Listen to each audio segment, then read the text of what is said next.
Deputy Commissioner, welcome to 7:30. Thank you.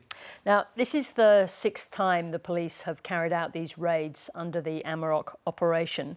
What's the purpose of these multi-day raids? So Operation Amarok is about targeting domestic violence offenders, basically, all level of domestic violence offenders, with the ultimate aim of not only subduing the behaviour of the offenders, but also protecting those vulnerable people and the victims. The police were targeting, I think, 1,290 offenders. How much do you know about those offenders across the state? Our domestic violence offenders, obviously, their behaviour rates from low-level domestic violence up to obviously precursor domestic violence, where we fear that the behaviour of these offenders will escalate beyond what it currently is. So during Operation Amarok, we engaged with about 550 people that we classify as dangerous domestic violence offenders. Now, in those cases, what kinds of criminals are we talking about? We're not talking about ordinary individuals. You're talking about repeat offenders, aren't you? Yes, we are talking about repeat offenders. So these are often people that have engaged in domestic violence offences, but also often engage in other criminal activity as well, and often it's violence-related activity. And in the case of these individuals, what kinds of there were a lot of charges laid. What kinds of charges were police laying? So of the 550-odd people that we arrested over the last 4 days, 200 of those people had outstanding warrants, and they could be from anything for domestic violence-related warrants to other criminal matters. However, they came under our attention for domestic violence-related matters. Now, these are, the police does a lot of work with high-risk offenders all the time, checking up on them. What's the purpose of carrying out such high-visibility raids? Some of our operation was high visibility, some of it was covert, and that was to identify and locate offenders who are actively trying to avoid the police, who know that they're wanted for domestic violence-related matters. Overall, the high visibility was a compliance operation where we were going to offenders' houses and just checking that they were aware that their ADVO was still in existence and that their behaviour was being monitored. And just for the sake of the audience, that's an apprehended domestic violence order to protect someone who's had one of those orders taken out on their behalf by police. Yes, that's right, an apprehended domestic violence order for protection of a person in need of protection. Now, there are a very large number of people that you're targeting here who have apprehended domestic violence orders against them, the ADVO. Does that suggest that the system of those orders is not working to protect people? So, apprehended domestic violence orders are on the increase. Domestic violence is on the increase. People reporting domestic violence is in the increase. So you're right. It is indicative that something is not working. The police only play one role in this. There's a whole of government approach to it. There's a justice system approach to it. But some parts of it aren't working as well as they should. What parts? What needs to be done differently? Well, a whole of government approach is certainly what we believe is needed. The police is only the early part of the criminal justice system. There's support for domestic violence victims, which needs to increase. Those victims need to be often able to escape from dangerous situations.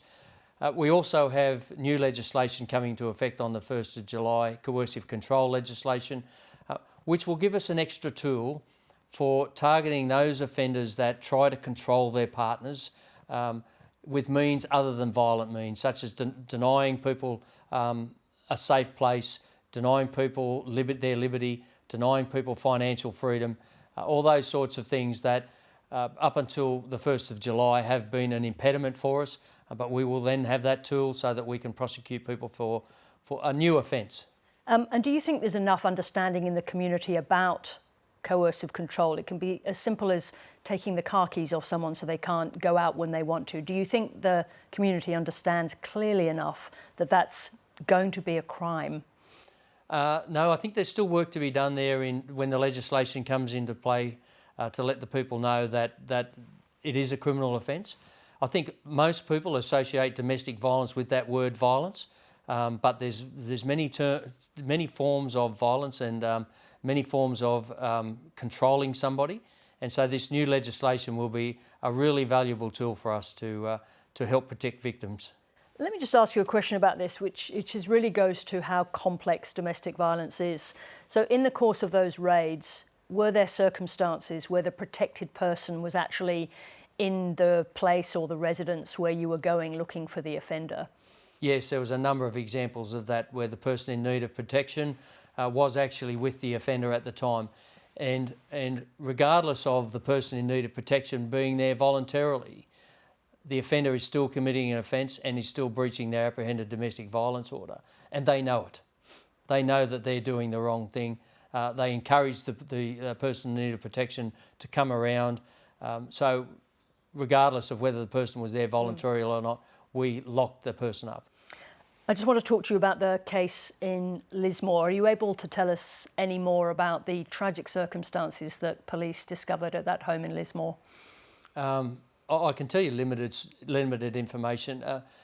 Today there was the father, the bodies of a father and a 2-year-old child discovered in Lismore.